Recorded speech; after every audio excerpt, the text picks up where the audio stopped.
نبی علیہ الصلوۃ والسلام نے خود نہیں بنائی۔ تو خیر اس آیت میں اور یہ جو 3 آیات میں نے پیش کی ہیں، ان میں اللہ تعالیٰ نے قرآن کریم کی صداقت کو اور اس کے سچا ہونے کو بیان فرمایا ہے۔ نمبر 2، حدیث مبارک۔ شرح معانی الآثار امام طحاوی رحمہ اللہ کی کتاب ہے۔ حضرت اسود یعنی اسود بن یزید النخعی رحمہ اللہ یہ حضرت بلال رضی اللہ تعالی عنہ سے نقل کرتے ہیں، فرماتے ہیں انہو کانا یسن الاذان و یسن الاقامۃ۔ حضرت بلال رضی اللہ تعالی عنہ اذان بھی دوہری دوہری دیتے تھے اور اقامت بھی دوہری دوہری فرماتے تھے۔ دوہری دوہری کا مطلب یہ ہے کہ اذان کے کلمات ڈبل ڈبل کہتے تھے، اقامت کے کلمات ڈبل ڈبل کہتے تھے۔ مثلا اللہ اکبر اللہ اکبر، اللہ اکبر اللہ اکبر، اشہد ان لا الہ الا اللہ، اشہد ان لا الہ الا اللہ، اشہد ان محمد الرسول اللہ، اشہد ان محمد الرسول اللہ، حی علی الصلاۃ، حی علی الصلاۃ، حی علی الفلاح، حی علی الفلاح، اللہ اکبر اللہ اکبر، لا الہ الا اللہ۔ تو یہ یسنی کا معنی یہ ہے کہ اس کے کلمات ڈبل ڈبل کہا کرتے تھے۔ نمبر 3، آج کا عقیدہ۔ آج کے عقیدے میں ہم قرآن مجید اور دیگر آسمانی کتب کے متعلق بات کریں گے۔ کتب سماویہ، آسمانی کتابیں اللہ تبارک و تعالیٰ نے ہر زمانے میں اس وقت کے انسانوں کی رہنمائی کے لیے اپنے انبیاء پر کتب نازل فرمائی ہیں۔ جس نبی پر جو کتاب نازل فرمائی وہ کتاب اس زمانے کے لیے برحق اور سچ تھی۔ چنانچہ حضرت موسیٰ علیہ السلام پر تورات، حضرت داؤد علیہ السلام پر زبور، حضرت عیسیٰ علیہ السلام پر انجیل اور جناب محمد الرسول اللہ صلی اللہ علیہ وسلم پر قرآن نازل فرمایا ہے۔ باقی کتب اللہ تعالیٰ نے منسوخ کر دی ہیں، لیکن صرف قرآن ایسی ہے جس کو منسوخ نہیں کیا، قیامت تک باقی رہے گا۔ اور آج اگر کامیابی کی راہ پر چلنا ہے تو ہر ایک کے لیے قرآن کریم ہی واجب الاتباع ہے، اسی کی اتباع کامیابی کا زینہ ہے۔ قرآن کریم کے متعلق مسلمان کا عقیدہ یہ ہونا چاہیے کہ قرآن کریم کے الحمد سے لے کر والناس تک جتنے بھی آیات ہیں، صورتیں ہیں، یہ تمام کی تمام ایک ایک لفظ، حتیٰ کہ ہم کہتے ہیں کہ ایک ایک حرف جو ہے وہ محفوظ ہے۔ قرآن کریم کی کسی آیت کا انکار یا قرآن کریم کا انکار کرنا کفر ہے، اور قرآن کریم کے متعلق یہ عقیدہ رکھنا کہ قرآن کریم میں تحریف ہو چکی ہے، معاذ اللہ رد و بدل ہو چکا ہے، تو تحریف کا عقیدہ رکھنا بھی کفر ہے۔ نمبر 4، اذان اور اقامت کے مسائل۔ پہلا مسئلہ، اذان اور اذان کے لیے ضروری ہے کہ انسان پہلے وضو کرے، پاک ہو جائے۔ پاک ہونے کے بعد سپیکر موجود ہے تو فبہا، اگر سپیکر موجود نہ ہو تو کسی اونچی جگہ پر، اونچے مقام پر کھڑے ہو جائے اور اپنی دونوں شہادت کی انگلیاں اپنے کانوں میں ڈال لے اور بلند آواز کے ساتھ اذان کہے۔ ایک مسئلہ۔ مسئلہ نمبر 2، اذان میں اور اقامت کہتے ہوئے کچھ فرق ہیں۔ اذان ٹھہر ٹھہر کر دی جائے اور اقامت جلدی جلدی دی جائے۔ اذان یوں دی جائے، اللہ اکبر اللہ اکبر، اللہ اکبر اللہ اکبر، اس میں ٹھہراؤ ہو۔ لیکن جب اقامت کی جائے تو اقامت تیزی کے ساتھ دی جائے، اللہ اکبر اللہ اکبر اللہ اکبر اللہ اکبر، اشہد ان لا الہ الا اللہ، اشہد ان لا الہ الا اللہ، اشہد ان محمد الرسول اللہ، اشہد ان محمد الرسول اللہ۔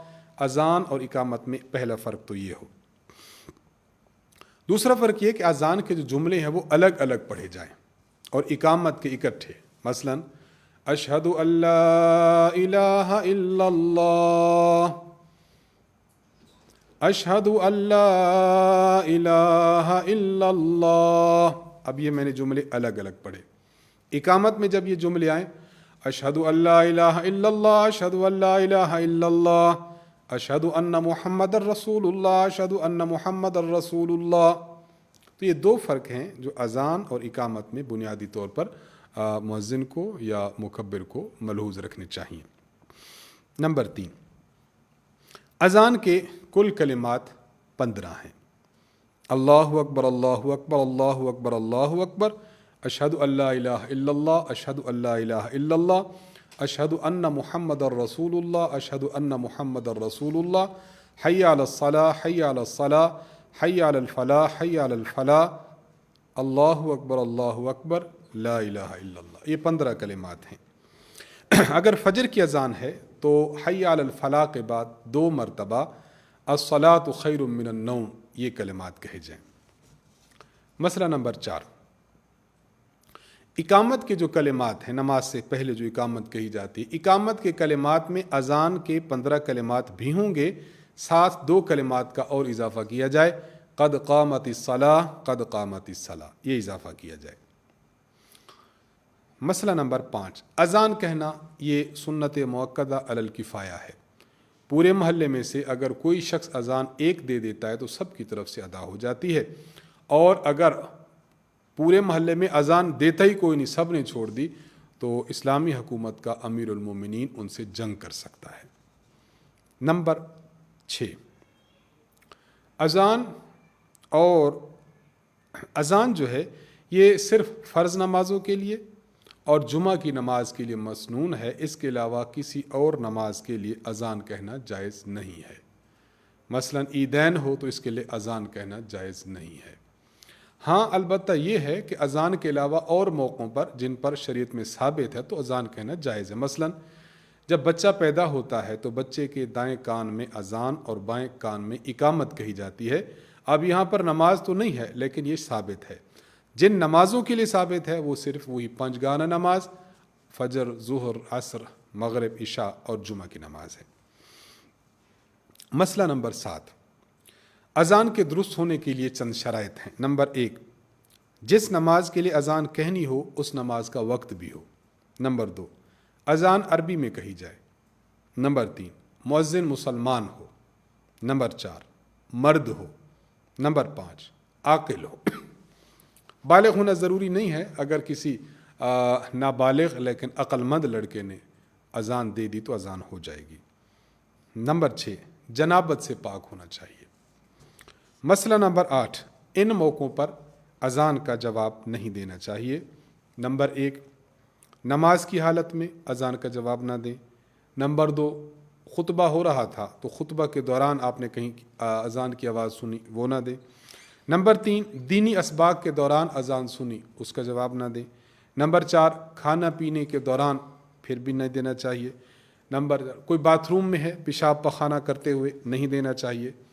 غسل کر رہا تھا، غسل خانے میں ہے، اذان کی آواز سنی، جواب نہ دینا چاہیے۔ نمبر 7، عورت ہے، مینسز میں ہے، پھر بھی جواب نہ دے۔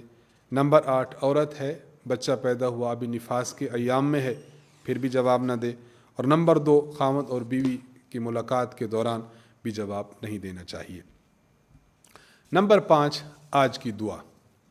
جب انسان اذان سنے تو اذان سننے کے بعد اذان کی دعا پڑھی جاتی ہے۔ صحیح بخاری میں موجود ہے، حضرت جابر بن عبداللہ رضی اللہ عنہ ارشاد فرماتے ہیں کہ رسول اللہ صلی اللہ علیہ وسلم نے فرمایا، من قال حین یسمع النداء، جو بندہ اذان سنتا ہے اور اذان کا جواب دیتا ہے ان الفاظ کے ساتھ، وہ ہم پڑھ رہے ہیں، جو بندہ ان الفاظ کے ساتھ اذان کا جواب دیتا ہے، حلت لہو شفاعتی یوم القیامہ، قیامت کے دن میں اس کی شفاعت کروں گا۔ تو اذان کا جواب سیکھنا چاہیے، یاد کرنا چاہیے اور دیتے رہنا چاہیے۔ یہ رسول اللہ صلی اللہ علیہ وسلم کی شفاعت کا ذریعہ ہے۔ اذان کا جواب ان الفاظ سے دیا جائے، اللہم رب هذه الدعوة التامة والصلاة القائمة آت محمد الوسیلة والفضیلہ وابعثه مقاما محمودا الذی وعدتہ۔ صحیح بخاری میں یہ الفاظ ہیں، اور سنن الکبریٰ البیہقی میں اس کے ساتھ یہ الفاظ بھی ہیں، انک لا تخلف المیعاد، اور اس سند کو علماء نے سند قوی کہا ہے۔ تو اب گویا ان دونوں کو جب ملائیں گے تو اب اذان کا جواب یوں دیا جائے، اللہم رب هذه الدعوة التامة والصلاة القائمة